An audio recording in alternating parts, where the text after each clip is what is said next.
வாசிக்கலாம். ஆதியாகமங்களின் புத்தகம் 6ஆம் அதிகாரம் 9ஆம் வசனம். நோவாவின் வம்ச வரலாறு. நோவா தன் காலத்தில் இருந்தவர்களுக்குள்ளே நீதிமானும் உத்தமனுமாய் இருந்தான். கண்களை மூடுவோம், செபிப்போம். மகா பரிசுத்தரும் நீதிபரருமாய் இருக்கிற எங்கள் நல்ல பிதாவே, வார்த்தை உம்முடையது. வார்த்தையின் மறைப்பொருளை பரிசுத்த ஆவியானவர் வெளிப்படுத்தி தாரும். அடிய நாவிலே ஒரு வார்த்தை சுயமாய் வரக்கூடாது. அடிய நாவின் மேல் அதிகாரத்தை எடுத்துக்கொள்ளும். இயேசுவின் நாமத்தில் பிதாவே, ஆமென். அல்லேலூயா. சந்தோஷத்தோட அல்லேலூயா. நாம் தனித்து நின்று ஜெபிக்க வேண்டும். ஒன்று கூடி சொல்லுதேன். இன்றைக்குள்ள செய்தியுடைய தலைப்பு தனித்து நின்று நாம் ஜெபிக்க வேண்டும். இனி நான் சொல்ல போகிற வார்த்தை ரொம்ப பிரதானமானது. பாவம் பெருகின உலகமே அழிந்தாலும் நாம் தனித்து நின்று ஜெபிக்க வேண்டும். பரிசுத்த வேதாகமத்தில் யாரெல்லாம் தனித்து நின்று ஜெபித்து இருக்கிறார்கள், அவர்கள் அடைந்த வெற்றி என்ன, அவர்கள் செய்த தியாகம் என்ன, அவர்களுடைய சாதனை என்ன என்பதை உங்களுக்கு தெளிவுபடுத்த போகிறேன். பரிசுத்த வேதாகமத்தில் ஆதியாகமத்தில் முதல் மனிதனாகும் ஆதாம். ஆதாமும் ஏவாளும் மூலமாக பாவம் பூமியில் பெருகினது. அப்படி அவர்களுக்கு பிறந்த சந்ததி முதல் நோவாவின் காலம் வரை ஜனம் பெண் கொண்டும் பெண் எடுத்தும் பாவத்துக்குள் மூழ்கி கிடக்கிற நேரம். கர்த்தர் மனதில் ஒரு காரியத்தை நினைவில் கொள்கிறார். இந்த ஜனத்தை எல்லாம் நிக்கிரகம் பண்ண வேண்டும். என்ன பண்ணணும்? நிக்கிரகம், அழித்து விட வேண்டும் அல்லது கொன்று விட வேண்டும் என்று கர்த்தர் அந்த காலத்தில் ஒரு தீர்மானத்துக்குள் வருகிறார்.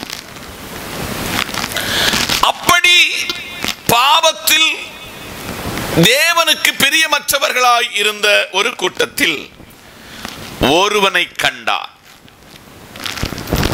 அவனுடைய வம்ச வரலாறை தான் இன்னைக்கு காலையில் நீங்கள் வாசித்து தேவ சமூகத்தில் நீங்கள் சிந்தித்துக் கொள்ள போகிறது இது என்பதை உணர்ந்து கொண்டீர்கள். அந்த பகுதியில் சொல்லப்படுகிற காரியத்தை உங்களுக்கு விளக்கி வேறொரு வசனத்தை கொண்டு அதை உறுதிப்படுத்தி 7 காரியங்களை தனித்து நின்றவர்கள் என்ற பட்டியலிலே விவரித்து இந்த வார்த்தையை சொல்ல ஜெபத்தோடு நிற்கிறார். பாவத்தில் வாழ்ந்த கூட்டத்தில் ஒரு மனிதனை தேவன் கண்டார். அவன் பெயர்தான் நோவா. அவனை குறித்து 2 காரியங்களை கர்த்தர் சொல்கிறார். அவன் நீதிமான், உத்தமன், தேவனோடு சஞ்சரித்தவன்.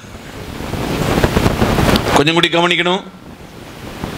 பாவம் நிறைந்த உலகம், பாவத்தினால் இவர்களை நிக்கிரகம் பண்ணுவேன் என்று சொன்ன ஆண்டவர் ஒருவனை கண்டார். அவன் நீதிமானும் உத்தமனும் தேவனோடு சஞ்சரித்தவன். ஒரு வசனத்தை கூட நீங்க வாசிக்கணும். ஆதியாகமம் 6ஆம் அதிகாரம் 22ஆம் வசனம். ஆதியாகமம் 6:22. நோவா அப்படியே செய்தான்.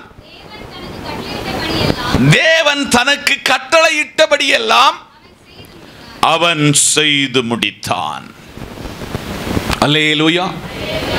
ஒரு சிங்கிள் பர்சன், ஒரு தனிநபர், ஒரு உலகமே முழுவதும் பாவத்துக்குள் சிக்குண்ட பொழுது, பாவத்துக்குள் விழுந்து போன நேரத்தில் ஒருவனை கர்த்தர் கண்டு சொல்லுகிறார். நோவா நீதிமான், நோவா உத்தமன், நோவா தேவனோடு சஞ்சரித்தவன் என்று கர்த்தர் சொல்லி அவங்கிட்ட அவனுடைய தேவனோடு இருக்கிற உறவை கண்டு அவனை பார்த்து கர்த்தர் சொல்கிறார். நோவா அப்படியே செய்தான். கர்த்தர் அவனுக்கு எவைகளையெல்லாம் கட்டளையிட்டாரோ, எவைகளையெல்லாம் சொல்லி புரிய வைத்தாரோ, அதன்படி அவன் நடந்ததனால வாழ்க்கையில் இதுவரையும் படகில் சஞ்சரித்த மனிதனுடைய வாழ்வில் ஒரு கப்பல் என்ற ஒரு சிந்தனையை மனிதனுக்கு அது முதல் ஆரம்ப மனிதனாயிருந்த இந்த நோவா கிட்ட கொடுக்கிறார். அல்லேலூயா. அப்ப கப்பலினுடைய ஃபர்ஸ்ட் அதை மேனுஃபேக்சரிங் பண்ணின அந்த ஒரு பெரிய கிருபை இந்த யாருக்கு இருக்கு? நோவாவுக்கு இருக்கிறது. நோவாவுக்கு ஒரு வரியில சொல்லுதாரு, இன்னும் கொஞ்ச நாட்களுக்குள்ள பூமி ஜலத்தினால் அழிக்கப்பட போகிறது.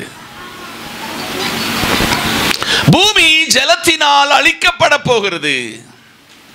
இதை ஜனங்களுக்கு நீ எடுத்து சொல்ல வேண்டும் என்று நோவாவோடு கர்த்தர் கட்டளையிட்டார்.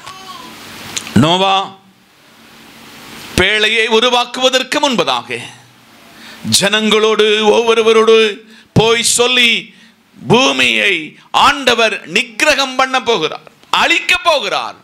ஆதலால் மனம் திரும்பி இந்த பேழைக்குள்ள வந்தவங்க பாதுகாக்கப்படுவார்கள். பேழையின் உயரம், பேழையின் அகலம், பேழைக்குள்ளே செய்ய வேண்டிய காரியங்கள் எல்லாம் கர்த்தர் நோவாவோடு சொன்னார். நோவா அப்படியே செய்தான் என்றுதான் இன்றைக்கு நீங்கள் வாசித்து கேட்டீர்கள். அதனால் இந்த வார்த்தையை கவனிக்கிற தேவ பிள்ளைகளே, ஒன்று நான் உங்களுக்கு சொல்ல போகிறது, நீதிமானாக வாழ்ந்து காட்டின நோவா. யாராக? நீதிமானாக. ஒருவேளை நோவாவின் காலத்திலே போல இன்றைக்கு பாவமும் உலகத்திலே தேவனுக்கு பிரியமற்ற காரியங்களும் மலிவாயிருக்கிற காலத்துக்குள் வாழ்கிறீர்கள். அப்படி மலிவாய் வாழ்கிற இந்த காலத்தில் உங்களை கர்த்தர் எதிர்பார்க்கிறார். நீங்கள் இந்த நோவாவை போல நீதிமானாக, இந்த நோவாவை போல உத்தமனாக, இந்த நோவாவை போல தேவனோடு சஞ்சரிக்கிறவர்களாக மாற்ற ஒரு தனிநபராய் நீங்கள் எழும்ப வேண்டும் என்று கர்த்தர் எதிர்பார்க்கிறார். சபையாகிய விசுவாச குடும்பமே, கர்த்தர் சத்தத்தை கவனிக்கிற தேவ பிள்ளையே, இந்த காலையிலே உங்களை ஒரு தனி பர்சனாய், தனி நபராய் கர்த்தர் பாதத்தில் திறப்பின் வாசலில் நிற்க இந்த ஆண்டின் ஆரம்ப காலத்தில் சபையை கர்த்தர் அழைக்கிறார். உத்தமனாய் மாற, நீதிமானாய் மாற, தேவனோடு ஒரு தனித்தவனாய் சஞ்சரிக்க சபை ஆயத்தமா என்று பரிசுத்த ஆவியானவர் கேட்கிறார். இன்னைக்கு ஒரு கேள்வி நம்ம கேட்கணும். பாவமுள்ள வாழ்வு, பாவமுள்ள மக்கள், தெய்வத்தை அறியாத மக்கள், மூடத்தனமாய் வாழ்கிற மக்கள், அவர்களுக்குள் என்னை ஒரு நீதிமானாக கண்டீர், என்னை ஒரு உத்தமனாய் கண்டீர், என்னை தேவனோடு சஞ்சரிக்கிறவனாய் கண்டீர். நான் அப்படிப்பட்ட ஒரு தனிப்பட்ட வாழ்க்கையில் தேவனோடு ஒரு நோவாவை போல ஜெபித்து இந்த பூமியிலே அனுதின வாழ்க்கை வாழ்கிறேனா என்று தற்பரிசோதனை செய்ய வேண்டும். நல்லா நினைச்சு பாருங்க. ஒருத்தங்களை வந்து சொல்றா, நான் பூமியை அழிக்க போறேன், பூமியை நிக்கிரகம் பண்ண போறேன். அது எப்படி என்றால், பூமியினுடைய ஊற்றுக்கண்களும் வானத்தின் மதகுகளையும் திறந்து நான் பூமியை நிக்கிரகம் பண்ண போகிறேன். அவங்கிட்ட சொல்லுதாரு, நீ இதெல்லாம் சொல்லணும்.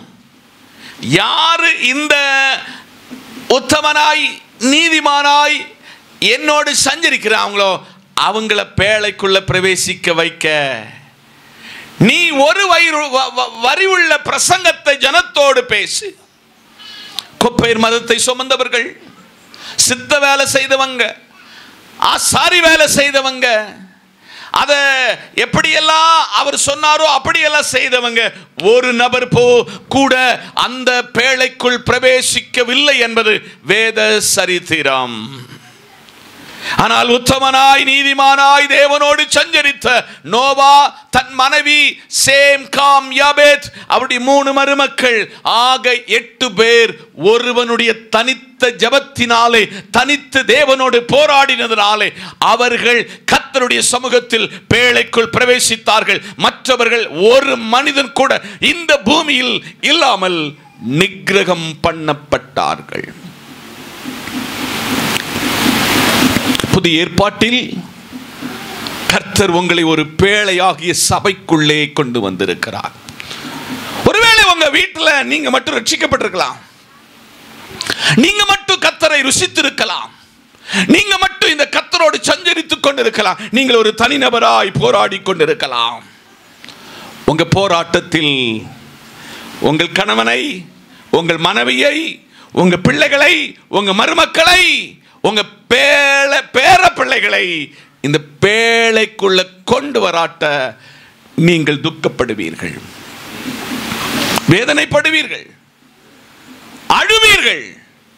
ஆனால் ஒருவனுடைய வாழ்வு தன்னுடைய உத்தமத்தினால், தன்னுடைய நீதிமானானதினால், தான் தேவனோடு சஞ்சரித்ததினால அவன் உள்பட 8 பேர் மாத்திரம், நாசியில சுவாசம் உள்ள 8 பேர் மாத்திரம் பேழைக்குள் பிரவேசித்தார்கள். மற்றவர்கள் கைவிடப்பட்டார்கள். ஒருவேளை கர்த்தர் இன்றைக்கு ஒரு நியாய தீர்ப்பை, நியாய விதியை இன்றைக்கு பகல் வேளையிலே நமக்குள்ளே கொண்டு வந்தால், ஒருவேளை நீங்கள் எடுத்துக்கொள்ளப்படுவீர்கள். ஆனால் உங்களை சார்ந்தவர்கள் கைவிடப்படும் பொழுது உங்களோடத்தில் கர்த்தர் கணக்கு கேட்பார், கணக்கு ஒப்புவிக்க வேண்டும். அதனால் பாவம் பெருகின உலகத்தில் அழிந்து போகின்ற நம்முடைய வாழ்க்கையில் தனித்து நின்று ஒரு நோவாவை போல உத்தமனாய் நீதிமானாய் தேவனோடு சஞ்சரிக்கிறவர்களை கர்த்தர் சபையிலிருந்து இந்த சத்தத்தை கவனிக்கிறவர்களை கர்த்தர் தூக்கி எழுப்ப ஆசைப்படுகிறார். ஒப்பு கொடுக்க தயாரா? நம்பர் 2, ஆதியாகமம் 7ஆம் அதிகாரம் அதனுடைய 1ஆம் வசனத்தில் சில வசனத்தை வாசிங்க. கர்த்தர் நோவாவை நோக்கி, நீயும் உன் வீட்டார் அனைவரும் பேழைக்குள் பிரவேசியுங்கள், இந்த சந்ததியில் உன்னை எனக்கு முன்பதாக நீதிமானாக கண்டேன். புதிய ஏற்பாட்டுக்கு அப்போஸ்தலனாகிய பவுலை கொண்டு கர்த்தர் எழுதுகிறார். எல்லாவற்றையும் அனுபவிப்பதற்கு எனக்கு அதிகாரம் உண்டு, ஆனா எல்லாம் எனக்கு தகுதியாக இருக்காது. கர்த்தர் நோவாவோடு ஒரு ஹானர் பண்ணுகிறாரு. நீ எவ்வளவு எனக்கு வேண்டி ஓடினாயோ, எவ்வளவு எனக்கு வேண்டி உழைத்தாயோ, எவ்வளவு எனக்காக கீழ்ப்படிந்தாயோ, நீ சொன்ன ஜனத்தோடு, நீ நான் சொன்ன வார்த்தையை ஜனத்தோடு சொன்னாயோ, ஒரு ஜனமும் காது கேட்க இந்த வார்த்தையை கேட்டு மனம் திரும்பவில்லை, ஒரு அர்ப்பணத்துக்குள்ள வரல. ஒருவனை ஏற்றிராத நீ மாத்திரம், உன் குடும்பம் மாத்திரம் அந்த பேழைக்குள் பிரவேசி என்று கர்த்தர் சொன்னார். ஒரு பெரிய பேழையை உண்டாக்கினவனாகும் இந்த நோவா. அவங்கிட்ட எல்லாம் செய்துட்டு கதவை அடைக்கிறதுக்கும் துறக்கிறதுக்கும் அவனுக்கு அதிகாரம் கொடுக்கவில்லை. சபையே, ரட்சிக்கப்படும் பொழுது நீங்கள் அவர் பிள்ளையாக மாற்றப்படுவீர்கள், நீங்க தேவஜனமாக மாற்றப்படுவீர்கள். ஆனா சில அதிகாரம் உங்களுக்கும் எனக்கும் கர்த்தர் தரமாட்டாரு. அவருக்கு நல்லா தெரியும், இரக்கமுள்ள மனுஷன், தயவுள்ள மனுஷன், அன்புள்ள மனுஷன், அவன் இரக்கத்துல ரட்சிப்பை எல்லாம் மறந்து ஜனங்களுக்கு அவன் உதவி செய்வான்னு நல்லா தெரிந்து இவ்வளவு பெரிய ஒரு பேழையை உருவாக்கி அது ஜோடி ஜோடியாக எல்லா மிருகங்களையும் பறவைகளையும் இலை ஜாதிகளையும் ஏத்திட்டு ஒரு கண்ட்ரோலை தன் கையில் எடுக்கிறார். அந்த கண்ட்ரோல் கர்த்தர் ஒருவருக்கு மட்டும்தான் அந்த கண்ட்ரோலை கண்ட்ரோல் பண்ண முடியும். மற்ற நம்ம மனுஷன் மாமிசத்தில் ஏதாவது காட்டி கூட்டிடுவோம் என்று அறிந்து கர்த்தர் அதை அவன் கையில் அந்த அதிகாரத்தை பிடுங்கினார்.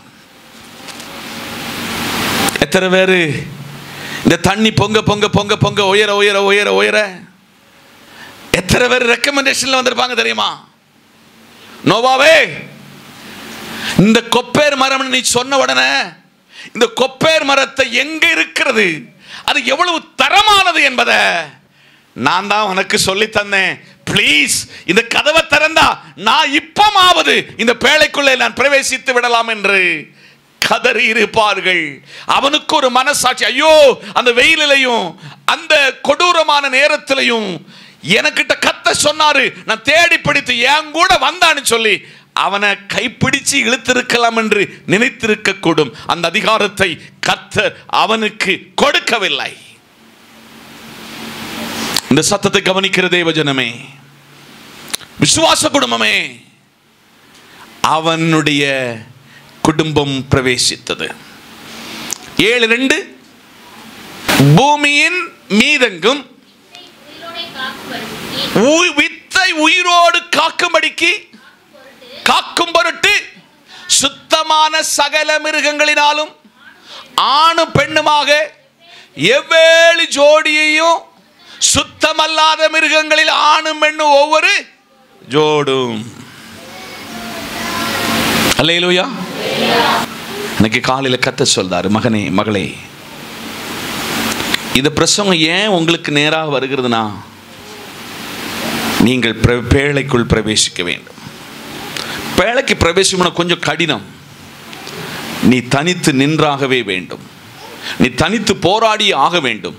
நீ தனித்து உத்தமனாக நீதிமானாக தேவனோடு சஞ்சரித்தே ஆக வேண்டும் என்று கர்த்தர் உரைக்கிறார். நம்பர் 2, யாத்திராகமம் 14:13 சில வசனம். அப்பொழுது மோசே ஜனங்களை நோக்கி, பயப்படாதிருங்கள், நீங்கள் நின்று கொண்டு இன்றைக்கு கர்த்தர் உங்களுக்கு செய்யும் இரட்சிப்பை பாருங்கள். இன்றைக்கு நீங்கள் காண்கிற எகிப்தியரை கரங்களை தட்டி ஸ்தோத்திரம். நம்பர் 2, படைகள் தொடர்ந்து வந்தாலும் தனியாய் நிற்கிற ஒரு மோசே. சொல்லுங்க, படைகள் தொடர்ந்து வந்தாலும் தனியாய் நிற்கிற ஒரு மோசே. குடும்பத்தில் தனித்து விடப்பட்டுட்டீங்களா? நண்பர்களில் தனித்து விடப்பட்டீர்களா? உறவுகளில் நீங்கள் தனித்து விடப்பட்டீர்களா? கவலைப்படாதீங்க.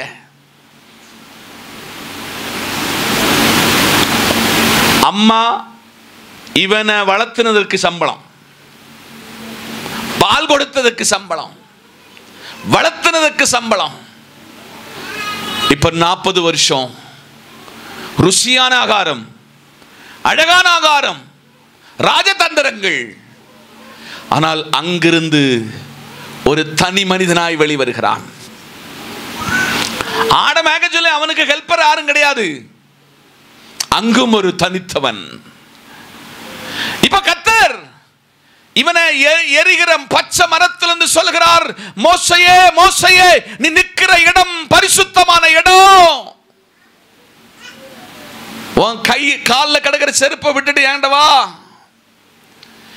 என் ஜனம் அடிமையாயிருக்கிறது. என் ஜனத்தை விடுவிப்பதற்கு ஒருவனாய் உன்னை தெரிந்து கொண்டேன். அவன் அங்கேயும் ஒரு சப்போர்ட்டுக்கு. இப்ப நம்ம எல்லாம்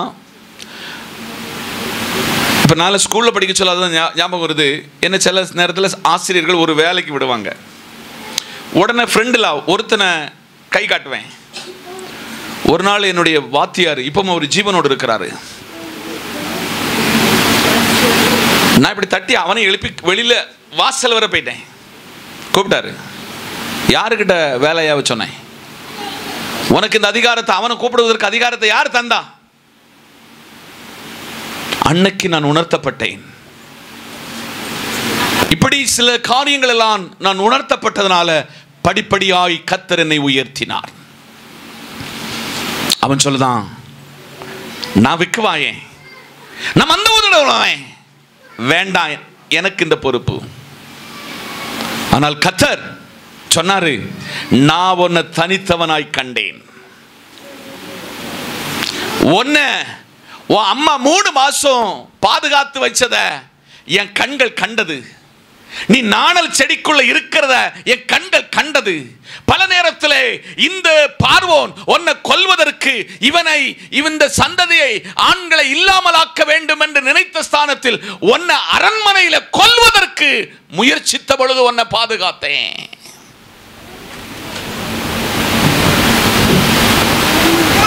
உன்னை துஷ்ட மிருகங்கள் ஆட மேய்க்க சொல்ல கொண்டு விடுமோ என்று நீ பல நேரத்தில் பயந்த நேரத்தில் உன் கூட இருந்தேன். ஆனால் நீ என் கூட ஒரு உறவு வைத்தாய், என் கூட சஞ்சரித்தாய், என் கூட தனித்து போராடினாய். ஆதலால் நான் உன்னை இந்த 6 லட்சம் புருஷர்களை உன் கையில் தரப்போறேன். இன்னைக்கு வீட்டில் ஒதுக்கப்பட்டுட்டீங்களா? குடும்பத்தில் ஒதுக்கப்பட்டுட்டீங்களா? சபையில் ஒதுக்கப்பட்டுட்டீங்களா? இன்னைக்கு காலையில் கத்த சொல்றாரு, தனித்து நின்று ஒருவன் போராடுகிறானோ அவன் பட்சத்தில் கத்த நிற்பாரு, அவனுக்கு எல்லாம் வாய்க்க செய்யும் என்று ஆவியானவர் திருவுள்ளம் பற்றுகிறார். காதுள்ளவன் கேட்க கடவன். பாருங்க, பின்ன பார்க்க ஒரு சேனை, முன்ன பார்க்க ஒரு பெரிய செங்கடல். ஜனம் சொல்லுது, ஐயா நாங்க அந்த ஊர்ல செத்து போயிட்டோம்னா அந்த ஊர்ல எங்களுக்கு அடக்கிறதுக்கு கல்லறை தோட்டம் இருக்கும், நீ எங்களை கொண்டு இந்த செங்கடலில் சாகடிக்கவா எங்களை நீ கொண்டு வந்தாய். பிரியமான சபையே, விசுவாச குடும்பமே, இந்த காலையில கர்த்தர் அவங்கிட்ட சொன்ன ஒரு வார்த்தையை சொல்லுகிறேன். உன் கையில ஒரு கோல் இருக்கு, நீ செங்கடலுக்கு நேராக நீட்டு, அப்பொழுது கடல் 2ஆக கரங்களை தட்டி கர்த்தருக்கு ஸ்தோத்திரம். இன்னைக்கு சிலதுல போய் ஒன்றும் இல்லாம என்ன ஆகும் ஏதாகும் என்று சொல்லி கடலில் விட்டு தத்தளிக்கிற பிள்ளைகளை போல நிற்கிறீர்களா? உங்களுக்கு முன்பதாக ஒரு விசுவாசத்தினுடைய ஒரு கோல் இருக்கிறது. அந்த விசுவாச கோலை விசுவாசத்தோடு நீட்டா கடலை விலகினது என்றால் உங்க பிரச்சனைகளை விலக்குவதற்கு கர்த்தர் அவர் பெரியவர். கரங்களை தட்டி அவங்ககிட்ட சொன்னாரு, இன்று கண்ட எகிப்தியனை நீ ஒரு காலம் காண மாட்டாய். பக்கத்தில் கையப்பிடி சொல்லுங்க, இன்று கண்ட எகிப்தியனை நீ ஒருபோதும் ஒரு காலமும் காணவே மாட்டாய். ஒரு தனித்து நின்றவனுடைய வாழ்வு சரித்திரம் மாற்றப்பட்டது, மாற்றி எழுதப்பட்டது. இதுதான் வேதத்தின் ஆழமான சத்தியம். இரண்டாவது, தடைகளை உடைத்து காட்டுகிற மோசே. சொல்லுங்க, இன்னைக்கு உங்ககிட்ட சொல்ல, நீ ஒரு தனித்த மனிதனாய் தேவனோடு நீ சஞ்சரித்து போராடினால் உன்னையும் மோசையை போல ஒரு தனி மனிதனாய் உன்னை சாதனை படுக்கிற சரித்திரம் படைக்கிற தேவ பிள்ளையாக உன்னை மாற்றுவே. சில நேரங்களில் தனித்து விடப்பட்டோம் என்ற ஒரு உணர்வு உங்களுக்குள்ள இருக்கிறதா? எத்தனை சகோதரர்களோடு சகோதரியோடு பிறந்தேன், எவ்வளோ கூட்டு குடும்பத்தில் இருந்தேன், தனிமரமாய் நிற்கிறேன் என்று கவலைப்படுகிறீர்களோ? நீ போராடி பாருங்க. நீங்க தேவனோடு மோசையை போல போராடி பாருங்க. அந்த போராட்டத்தின் நடுவில் என் சமூகம் உனக்கு முன்னாக செல்லும், உன்னை ஒரு வெற்றி பாதையில கொண்டு செல்லுவேன். ஒருவேளை 6 லட்சம் புருஷர்கள் புறப்பட்டாலும் கர்த்தர் வாக்குத்தத்தம் சொன்னவர் உண்மை உள்ளவர், வாக்கு மாறாதவர். சொன்ன இடத்துல 2 பேரையும் கொண்டு நிறுத்தி காட்டினவர், அதுதான் கர்த்தர். அதற்கு காரணம் தனித்து போராடி வெற்றி கண்ட ஒரு மனிதன் மோசே என்பதை உங்களுக்கு சொல்கிறேன். கரங்களை தட்டி. ஆதலால் இன்றைக்கு காலையில மூன்றாவதாக நியாயாதிபதிகளின் புஸ்தகம் 16ஆம் அதிகாரம் 28ஆம் வசனம். அப்பொழுது சிம்சோன் கர்த்தரை நோக்கி கூப்பிட்டு, கர்த்தராயிருக்கிற ஆண்டவரே, நான் என் 2 கண்களுக்காக ஒரே தீர்வையால் பெலிஸ்தியர் கையிலே பழி வாங்கும்படிக்கு இந்த ஒரு விசை மாத்திரம் என்னை நினைத்தருளும் தேவனே, என்னை பலப்படுத்தும் என்று சொல்லி போதும் போதும் போதும் போதும். அல்லேலூயா. நம்பர் 3, பகைஞர்கள் சூழ்ந்து நிற்க வேடிக்கை பார்க்க சொல்ல ஒரு தனி மனிதனா நிற்கிறான். எல்லாரும் என்ன கொஞ்சம் கவனிக்கணும். சிம்சோன் பிறக்கிறதுக்கு முன்ன அவங்க அப்பா அம்மாட்ட சொன்னாரு, உங்களுக்கு ஒரு பிள்ளை கிடைக்கும். இந்த பிள்ளைக்கு நீங்க செய்ய வேண்டியது என்னதெல்லாம்னா, உங்க பிள்ளை திராட்சை ரசம் குடிக்க கூடாது. என்ன குடிக்கூடாது? திராட்சை ரசம் குடிக்கூடாது. நம்பர் 2, உன் பிள்ளை சிம்சோன் சவத்தை தீட்டானது ஒன்றும் தொடக்கூடாது. நம்பர் 3, உன் மகனுடைய தலையில சவரங்கத்தி படக்கூடாது. அல்லேலூயா. உங்க பிள்ளைகளுக்கு நீங்க நடந்து வந்த பாதைகளை காட்டி கொடுக்கிறீங்களா? உங்க பிள்ளைகளுக்கு இதெல்லாம் செய்யக்கூடாதுன்னு சொல்லி கொடுக்கிறீங்களா? இப்போ கவனமா கேட்கணும். பல நேரத்தில் இவன் ஒரு யுத்த வீரன், யுத்த நிபுணன், பெலிஸ்தியரை பலமுறை வென்றிருக்கிறான், யுத்த தந்திரத்தில் டாப் லெவலில் நிற்கிறவன். இவன் ஒரு பெண்ணுக்கிட்ட சிக்குண்டான். தமிழ் ஒரு பழமொழி சொல்லுவோம், ஆவதும் பெண்ணால அழிவதும் பெண்ணால. ஒரு பெண்ணோடு தகாத உறவு வைத்தான். பல நேரத்தில் பெலிஸ்தியர் இவனை தன்னுடைய கண்ட்ரோலை கொண்டு வர முயற்சித்தார்கள். பல இடத்துல அவன் இருந்த இடத்துல அவ காட்டி கொடுத்தா. காட்டி கொடுத்த இடத்துல எல்லாம் ஒரு தடவை நிலையே பிடிக்கிட்டு என்ன செய்தான். இப்போ எவ்வளவு பலசாலியா இருப்பான்.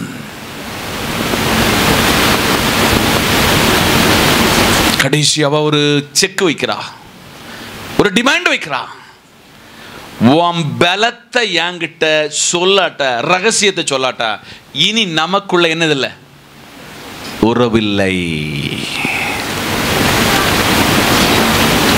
அவன் மாமிச இச்சையில் விழுந்து போனதுனால தனக்குள்ள பலத்தை கர்த்தர் அவன் அப்பா கிட்ட அம்மா கிட்ட சொல்லி கொடுத்தத அவங்க பேரண்ட்ஸ் சொல்லி கொடுத்தாங்க. உனக்குள்ள இந்த பவருக்குள்ள, வல்லமைக்குள்ள, உனக்குள்ள சக்திக்குள்ள, உனக்குள்ள பலத்துக்குள்ள மறைப்பொருள் உன் தலையில் உள்ள முடியில் அடங்கியிருக்கிறது. அல்லேலூயா. நல்ல கவனிங்க. அவர்கள் சந்தோஷமா இருக்க சொல்ல சிம்சோன் அந்த பெண்ணுகிட்ட சொன்னான். சிம்சோனுக்கு தெரியாது தன்னோடு பழகுகிறவர் பணத்துக்காய் பழகுகிறாள். தன்னுடைய சரீரத்தினுடைய பலம் எங்கே இருக்கிறது என்று கண்டுபிடிக்க பழகினாள் என்பது அவன் ஆவியில் உணரவில்லை. சபையே, இன்னைக்கு காலையில சபையோடு சொல்லுகிறேன், யார் சபையினுடைய வளர்ச்சிக்காய் செயல்படுகிறார்கள், யார் சபைக்காக உழைக்கிறார்கள், சபை வளர வேண்டும், சபை ஊழியம் வளர வேண்டும், ஆத்துமா பெருக வேண்டும் என்று யார் செயல்படுகிறார் என்பதை கர்த்தருக்கும் தெரியும், உங்களோடு பயணிக்கிற உங்க ஊழியக்காரருக்கு தெரியும். பைபிள்ல ஒரு வசனம் சொல்லுது, மொட்டை போடக்கூடாது. என்ன செய்யக்கூடாது? பாஸ்டர், நாங்க நீங்க சொன்னாலும் நாங்க இன்ன இடத்துல தான் மொட்டை போடுவோம். போட்டுக்கொள்ளுங்கள். இப்ப சொல்ல போறேன், மொட்டை போட்டா உன் சரீரத்தினுடைய பலம் போகும் என்று சொல்லுகிற ஒரே Bible the word of God. அவா சொன்னா இந்த முடியில தான் அவனுடைய பலம் இருக்கும். அவா மெசேஜ் கொடுத்தா. ராத்திரியில மதிமயங்கி உறங்கின பொழுது சவரம் கத்தி யாருடைய தலையில் படக்கூடாது என்று கர்த்தர் சொன்னாரோ, அவனுடைய தலையில் சவரம் கத்தி என்ன செய்ச்சு? பட்டுச்சு. அவன் எதிராளியாகிய பெலிஸ்தீர் வந்து விட்டார்கள் என்று தெரிந்து எப்பொழுதும் தப்பித்துக் கொள்ளலாம் என்று நினைத்து தப்பித்துக் கொள்ள முற்பட்ட பொழுது அவனை பிடித்தார்கள். வேற ஒண்ணு அவனும் செய்யல, 2 கண்ணை புடுங்கி எடுத்துட்டானுங்க. எவ்வளவு வேதனை! அப்பா அம்மா சொன்னா, பாஸ்டர் சொன்னா உங்களுக்கு இப்ப கொஞ்சம் கடினமா இருக்கும், வேதனையா இருக்கும். கடின பிரசங்கம்னு சொல்லுவீங்க. இன்னைக்கு கடின பிரசங்கம் நாளை உங்களை பரலோகத்திற்கு கொண்டு செல்லும். இன்றைக்கு கண்டிக்கிற தேவ வார்த்தை உங்களை நித்தியமான பரலோகத்துக்கு கொண்டு போகும். ஏற்றுக்கொள்ளாவிட்டால் எரிகிற நரகத்துக்குள்ளே போய்விடுவோம் என்று கர்த்தர் உரைக்கிறார். கொஞ்சம் கவனமா கேட்கணும். கொஞ்சம் விவரிச்சு தான் இதை சொல்லிட்டு தான் நான் அடுத்த பாட்டுக்கு போவேன். இப்ப இவனை மாவாட்ட வச்சாங்க. என்ன ஆட்ட வச்சாங்க?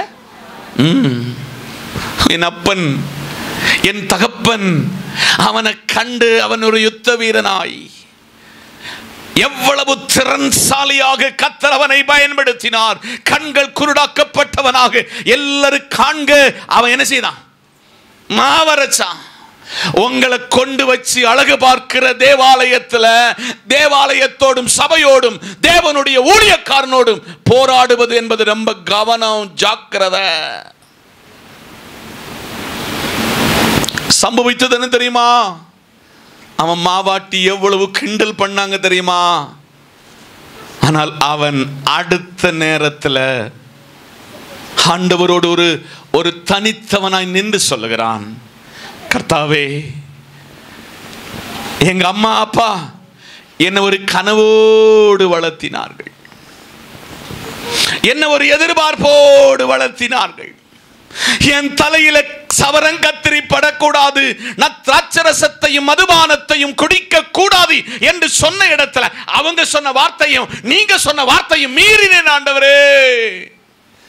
இந்த ஒரு விசை எனக்கு இறங்கும் என்று வலது கையில் ஒரு தூணையும் இடது கையில் ஒரு தூணையும் அவன் எடுத்து பிடித்துக் கொண்டு ஆண்டவரோடு அவன் தனித்து போராடின பொழுது அங்க என்ன சம்பவம் நடந்துச்சு தெரியுமா? 2 தூண்களும் அது கீழே விழுந்தது. ராஜாக்கள் உள்பட, அந்த பிரபுக்கள் உள்பட அவன் உயிரோடு இருக்கிற காலத்தில், நல்ல கண் தெரிந்த காலத்தில் கொன்றதை விட அனைவரையும் கொன்று அவனும் மரித்து போனான். இங்கதான் இருக்கிறீங்களா? பக்கத்துல தோளை தட்டி சொல்லுங்க, கர்த்தர் நம்மகிட்ட பேசிக்கிட்டு இருக்கிறாரு. ப்ளீஸ், நீங்க பெரிய ஆனாலும் சின்ன ஒண்ணு தோளை தட்டுங்க. பிரைஸ் எல்லாம் கரங்களை தட்டி தனித்து நின்று நீ போராடுவாயானால் நீ இக்கட்டான நேரத்திலையும் உனக்காக யுத்தம் பண்ணுகிற ஒரு தெய்வம் உங்க கூட இருக்கிறாரு, மறக்க கூடாது. அவன் உயிரோடு இருந்து கொன்ற ஜனங்களை பார்க்கிலும் கண்ணு குருடான பொட்டனானவனான அவங்கூடையும் கர்த்தர் நின்று அவனோடு பேசுகிறார், அவனுக்காக பரிதபிக்கிறார். இன்னைக்கு தனித்து நின்று போராட தூண்கள் சாய்த்து காட்டின சிம்சோன் என்னத நம்ம ஒரு துரும்ப கூடி சாட்சி காட்ட மாட்டோம். ஆமா, என்னத தூண் அசைத்து காட்டி ஆண்டவரே எனக்கு ஒரு விசை இறங்கும் என்று போராடினான். இன்னைக்கு தனியா ஜெபிக்க முடியல, உங்களை குடும்பமா ஜெபம் பண்ண முடியல, சபையா வந்து ஆராதிக்க முடியல, கர்த்தருடைய சரீரமாகிய சபைக்குள்ள வந்து ஆண்டவரோடு ஒரு ஐக்கியப்பட முடியல. ஏன் காரணம்? தனித்து நீ போராடினாய் என்றால் உன் பட்சத்தில் கர்த்தர் இருப்பார் என்பதை உங்களுக்கு அறிவித்து சொல்கிறேன். நம்முடைய தமிழ் ட்ரெடிஷனாகும் பிறந்த முடி எடுக்கணும். பைபிள்ல எங்கேயும் சொல்லல, பைபிள்ல எங்கேயும் சொல்லல.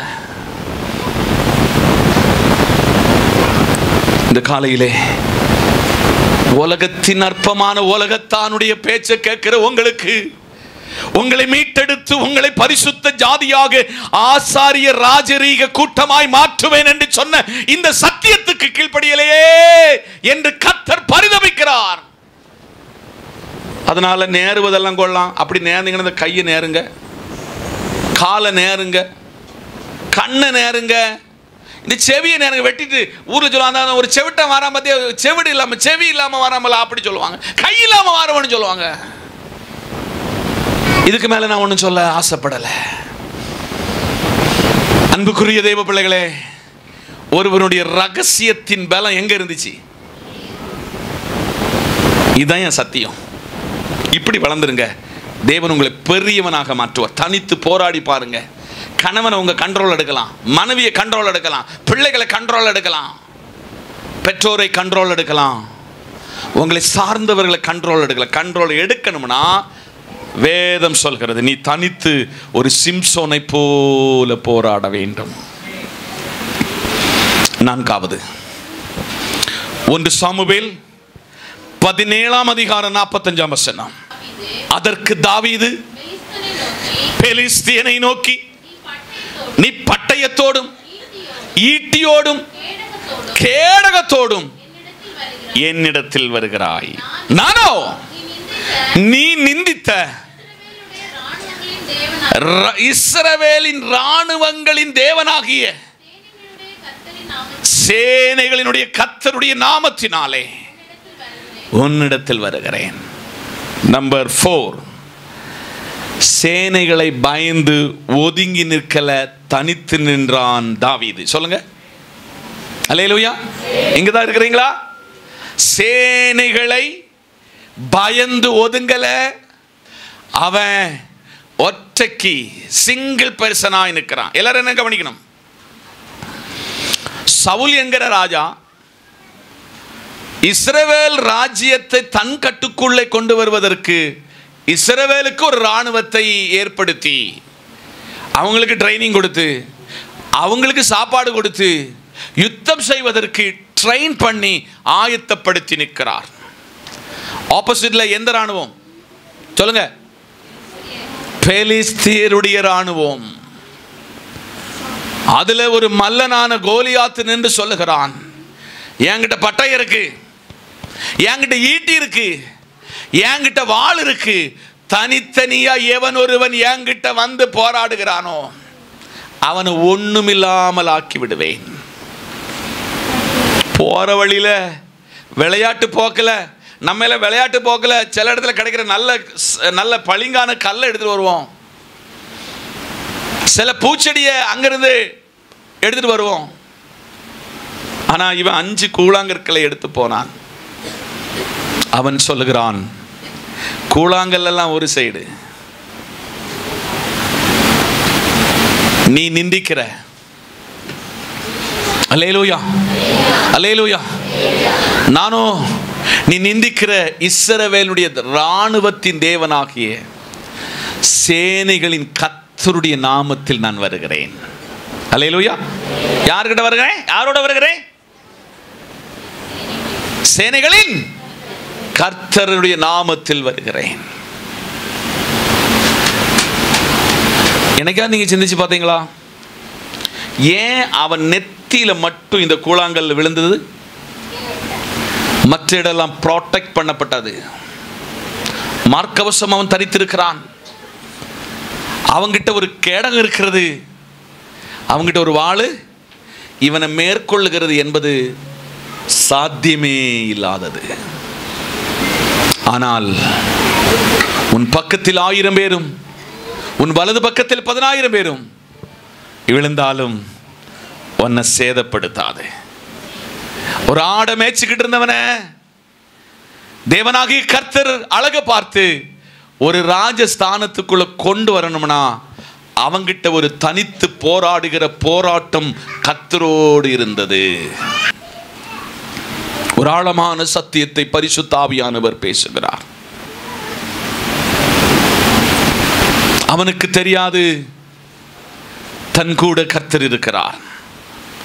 தான் ஒரு ஆராதனை வீரன் என்று பெலிஸ்தியனுக்கு தெரியாது, கோலியாத்துக்கு தெரியாது, இன்க்ளூடிங் இந்த சவுல் என்கிற ராஜாவுக்கு தெரியாது, இந்த தாவீதோடு கூட பிறந்த சகோதரமாருக்கு தெரியாது. ஆனால் அவன் ஒரு தடவை போய் சொல்லுகிறான், ராஜாவே, நான் ஒரு நாள் சிங்கத்தை தனியாக கொண்டவன், ஒரு நாள் நான் என்னத கரடியை கொன்றவன், இந்த பெலிஸ்தியன் எம்மாத்திரம். பாயிண்டுக்குள்ள வரேன். கரெக்ட். அவன் கொடுத்த அந்த கூழாங்கற்கள் தலையில போய் ஏன் அடிச்சு தெரியுமா? தலையில அடிச்சாச்சுன்னா அவன் அவ்வளவுதான், முடிஞ்சு போச்சு. இந்த காலையிலே தனித்து நின்று அவன் போராடினான், பெலிஸ்திய மல்லனாகிய கோலியாத்தை வென்றான். இன்னைக்கு ஒன்று தனிச்சு ஒன்று போராடி பாருங்க, பார்ப்போம். கர்த்தரோடு உண்டு ஒரு ரிலேஷன்ஷிப்பை உருவாக்குங்க, பார்ப்போம். ஆண்டின் ஆரம்பத்தில் நிற்கிறீங்க, உங்களை சிறந்திருக்க பண்ணுவேன் என்று சொல்லியிருக்கிறாரு. உங்களை இந்த வருஷத்துல சபைக்கு தூண்களாக உங்களை மாற்றுவேன் என்று சொல்லியிருக்கிறாரு. வரும் பிபிஎஸ்ஐ ஒரு தனித்தவனாய் போராடி அநேக ஆத்துமாக்களை அறுவடை செய்யக்கூடிய ஒரு போர் சேவகனாக, ஒரு தாவீதை போல நான் தனித்து போராடக்கூடியவனாக உங்களை என்னை அவர் மாற்ற விரும்புகிறார். நாலாவதாக, எதிரிகளை வீழ்த்து காட்டுகிற ஒரு தாவீதை போல நீங்க மாறணும். சொல்லுங்க ஆமென். 5 ஆதியாகமம் 41:41. பின்னும் பார்வோன் யோசேப்பை நோக்கி, பார், எகிப்தி தேசத்துக்கு முழுமையும் உன்னை அதிகாரியாக்கினேன். கரங்களை தட்டி. நம்பர் 5, திட்டங்களை தீட்டி அடிமையாக விற்று போட்டவன் தனிதியாகப்பட்டான். எல்லாம் கவனிக்கணும். என்னத? தி பிளானிங். இப்போ நம்ம சகோதரன் வருவான், நமக்கு சில பயிரெல்லாம் கொண்டு வருவான். இவனை சொப்பனக்காரன் என்று பெயர் போட்டிருக்கிறோம். இவனுக்கு நல்ல ஒரு வாய்ப்பு நமக்கு கிடைச்சிருக்கிறது. அன்னைக்கு மனுஷனை விற்று வந்த காலம், இன்னைக்கு மிருகத்தை தான் விற்றோம். அன்னைக்கு மனுஷனை விற்று வந்த காலம்.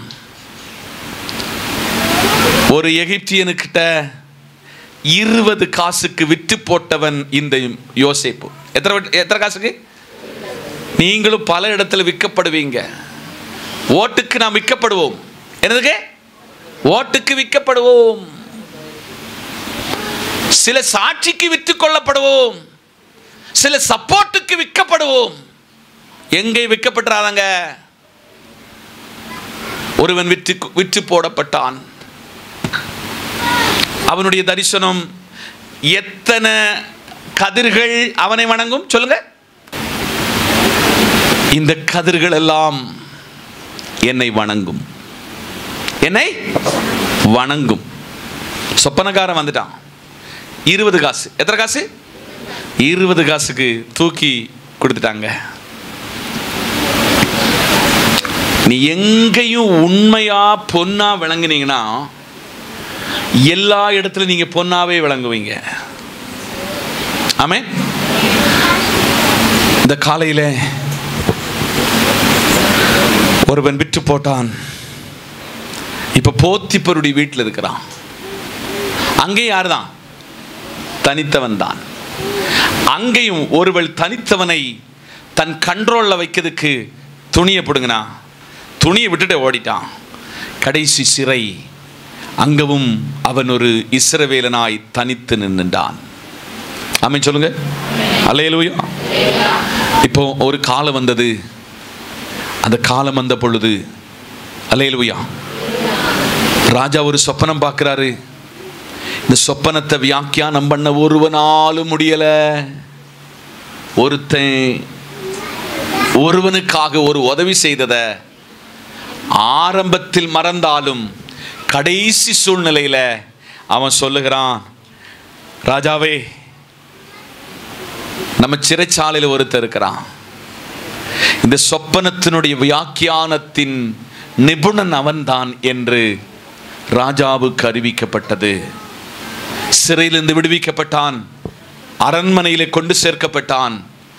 கர்த்தருடைய சமூகத்தில் இந்த பார்வோன் கேட்கிற, உனக்கு இந்த சொப்பனத்தை எல்லாம் வியாக்கியானம் பண்ணுவதற்கு, விவரிப்பதற்கு ஒரு ஞானம் இருக்கிறதா என்று கேள்விப்பட்டேன். அவன் சொல்லுகிறான், சேனைகளின் கர்த்தரால இந்த விஷயத்தை சொல்ல முடியும். திரும்பி அவனோடு பேசினான். அவன் சொன்னான், ஐயா, நம்ம எகிப்துல 7 வருஷம் ஒரு செழிப்பின் காலம் வரப்போகிறது. 7 வருஷம் ஒரு பஞ்சத்தின் காலம் வரப்போகிறது. உங்களுடைய வயல் நிலங்கள் எல்லாம் சரி பண்ணினீங்கன்னா, எல்லா இடத்துல பயிரிட்டீங்கன்னா, உங்க வானம் பார்த்த பூமியிலெல்லாம் நீங்க பயிரிட்டீங்கன்னா, உங்க தானியங்கள் சேர்த்து வைக்கிற எல்லா சேமிப்பறைகளும் நிரம்பும். ஆனால் இது 7 வருஷம் மழை பெய்யாது, பயிர் விளையாது என்று அவன் சொன்ன பொழுது ராஜா அவனுடைய அந்த அந்த தீர்க்க தரிசனத்தின் உண்மையை உணர்ந்து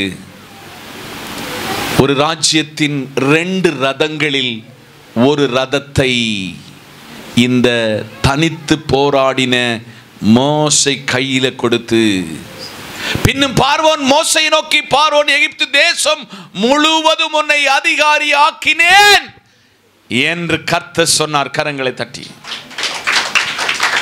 நீங்க உண்மையாக தனித்து கர்த்தர் சமூகத்தில் நின்று போராடினால் நீங்கள் சரித்திர புருஷனாக, சரித்திர ஒரு ஸ்திரீயாக ஆண்டவர் உங்களை மாற்றுவார். நீங்க ஒப்பு கொடுக்க தயாரா? அவன் தனித்து நின்றான். சகோதரமார் இவனை வெற்றி போட்டார்கள். இந்த கதிர்கள் எல்லாம் என்னை வணங்கும் என்று சொல்லியும் அவன் சொன்ன பொழுது கிண்டல் அடிச்சாங்க, சொப்பனக்காரன்னு சொன்னாங்க. அதே சகோதரன்மாரை எகிப்தில் கொண்டு வந்து அப்பனையும் கண்டு, ஆண்டவர் சமூகத்தில் அப்பனுடைய அடக்க ஆராதனையும் கண்டு, அவன் நித்தியத்துக்குள் தேவனால் அடக்கம் பண்ணப்பட்ட ஒருவனாகும் இந்த மோசே. கரங்களை தட்டி ஒப்பு கொடுக்க தயாரா? வாலிப பிள்ளையே, நீ ஒன்னு தனித்து போராட தயாரா என்று ஆவியானவர் கேட்கிறார். தலைவனால் உயர்த்தப்பட்டவன் அவன் தனித்து நின்றவனாய் தேவ சமூகத்திலே மாற்றப்பட்டதினால தலைவனாய் உயர்த்தப்பட்டான். 1 ராஜாக்களின் புத்தகம் 18ஆம் அதிகாரம் அதனுடைய 21ஆம் வசனத்தை மட்டும் வாசிங்க பார்ப்போம். அப்பொழுது எலியா சகல ஜனத்தண்டைக்கும் வந்து, நீங்கள் எந்த மட்டும் 2 நினைவுகளால் குந்தி குந்தி நடப்பீர்கள். கர்த்தர் தெய்வமானால் அவரை பின்பற்றுங்க, பாகால் தெய்வமானால் அவனை பின்பற்றுங்கள் என்றான். ஜனங்கள் பிரதியுத்தரமாக அவனுக்கு ஒன்னும் சொல்லல. எல்லாரும் கவனிங்க.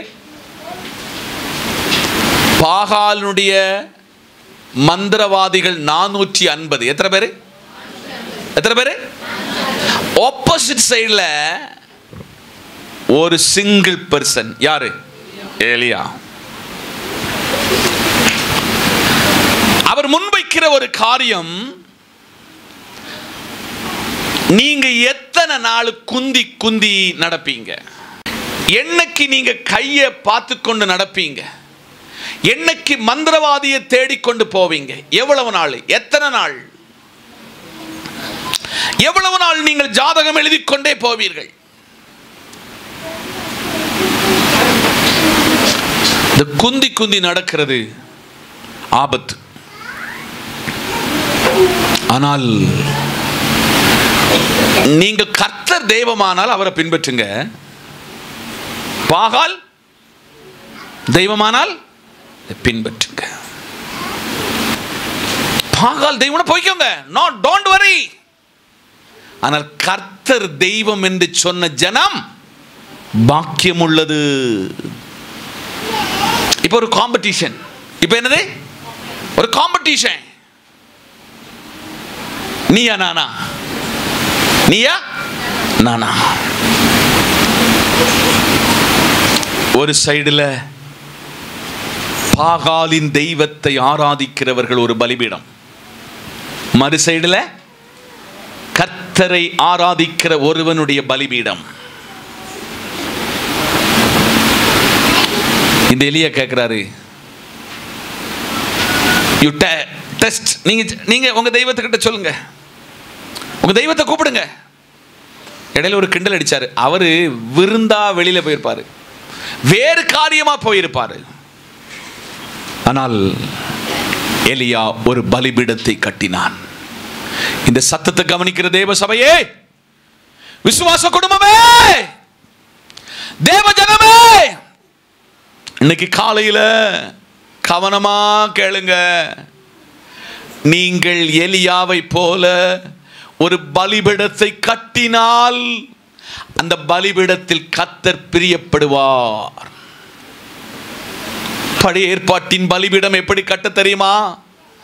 ஒரு நல்ல பாத்தி கட்டணும், இந்த பாத்திக்குள்ள தண்ணியை நிரப்பணும், அதனுடைய சென்டர் பகுதியில் கீறின விறக அதுக்கு மேல அடுக்கணும்.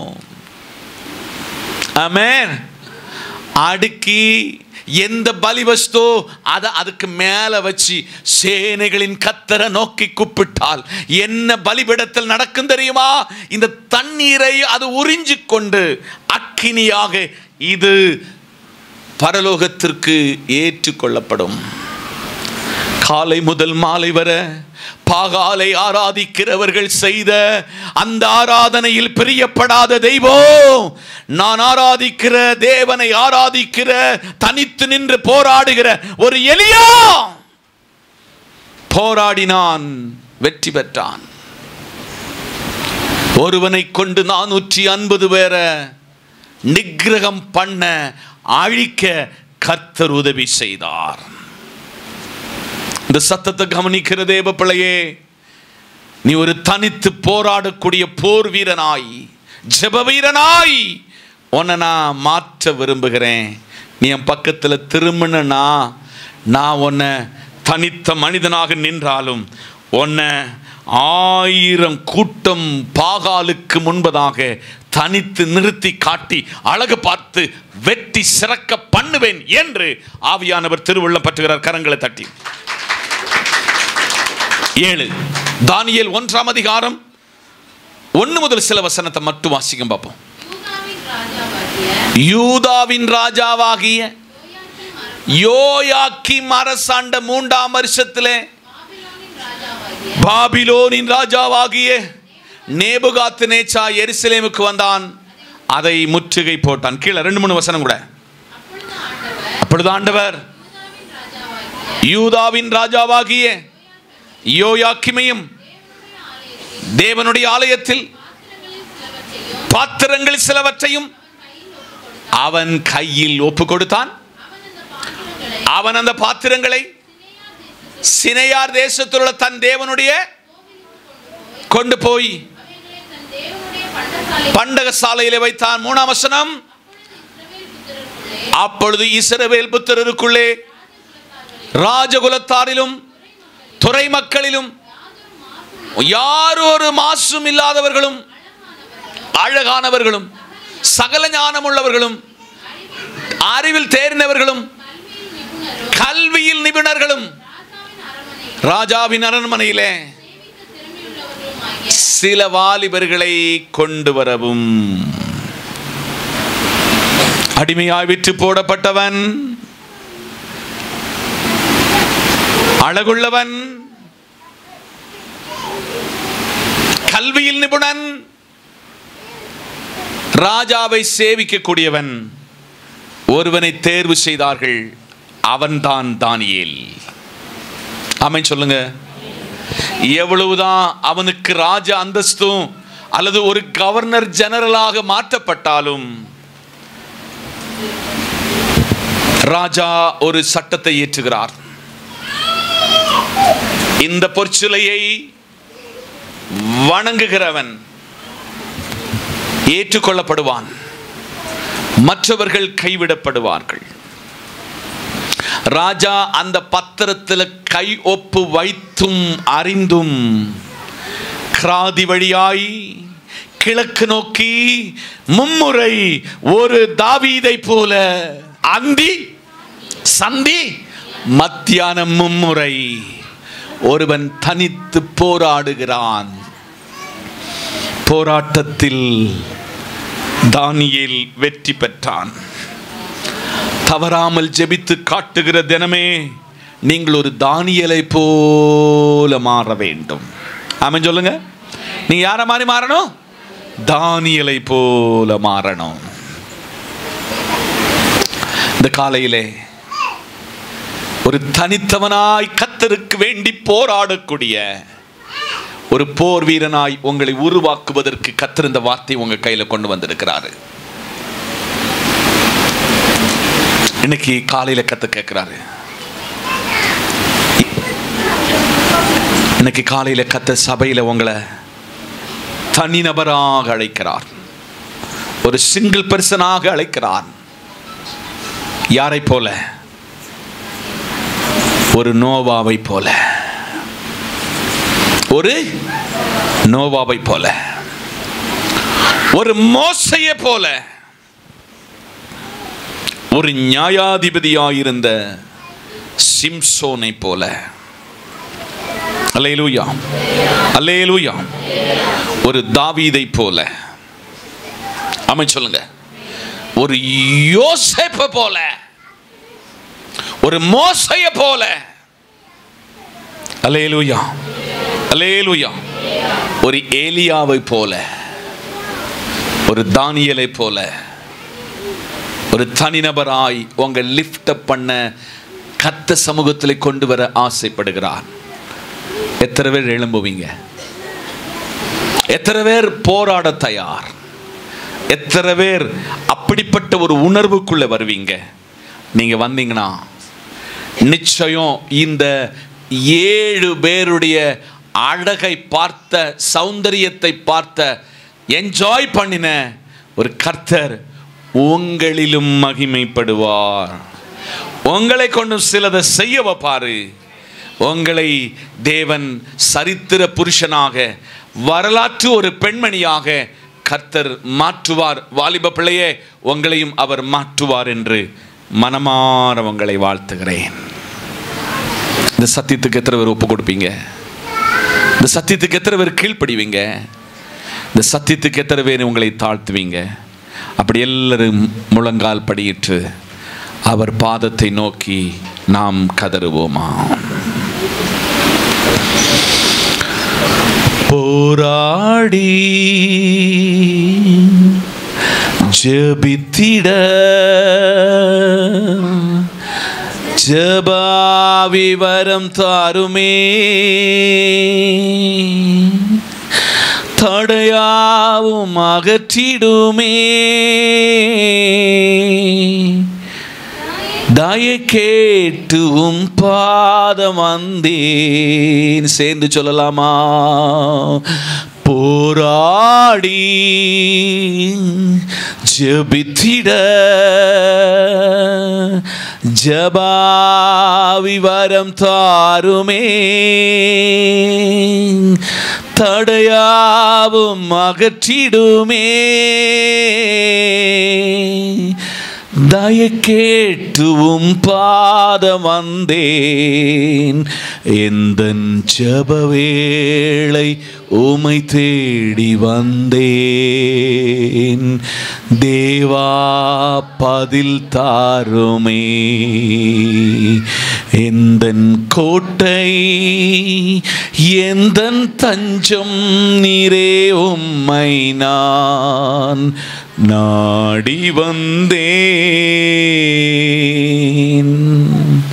நாம் தனித்து நின்று ஜெபித்து காட்ட வேண்டும் என்று கர்த்தர் நம்மோடு கூட பேசினார். தனித்து நின்று போராடின, ஜெபித்த 7 பேரை கர்த்தர் எங்களுக்கு அழகாக தேவன் வெளிப்படுத்தி காண்பித்தீர். நாங்களும் தனித்து நின்று இப்படிப்பட்ட ஒரு சாதனையை ஜெபத்தில் செய்து முடிக்க கர்த்தர் அனுக்கிரகம் பண்ணியருளும். இப்பொழுது நாங்கள் பிரிகிறோம். நேசக்கரை எங்களோடு இருக்கட்டும். பிரத்யேகமாய் எங்கள் குடும்பங்கள் எல்லாரையும் ஆசீர்வதியும், பெரிய காரியங்களை செய்யும். கிறிஸ்துவின் நாமத்தில் ஜெபிக்கிறோம் நல்ல பிதாவே, ஆமென். நம்முடைய கர்த்தரும் இரட்சகரும் மீட்பருமாயிருக்கிற இயேசுவின் கிருபை, பிதாவின் அன்பு, பரிசுத்தாவின் ஐக்கியமும் நாம் அனைவரோடும், நாம் கேட்டுக்கொண்ட எல்லா வார்த்தையோடும், சகல பரிசுத்தவான்களோடும் தேவ கிருபை என்றும் என்று நிலைத்திருப்பதாக. ஆமென். ஆத்துமாவே கர்த்தரை ஸ்தோத்திரி, என் முழு உள்ளமே பரிசுத்த நாமத்தை ஸ்தோத்திரி. என் ஆத்துமாவே கர்த்தரை ஸ்தோத்திரி, கர்த்தர் செய்த சகல உபகாரங்களையும் மறவாதே. ஆமென்.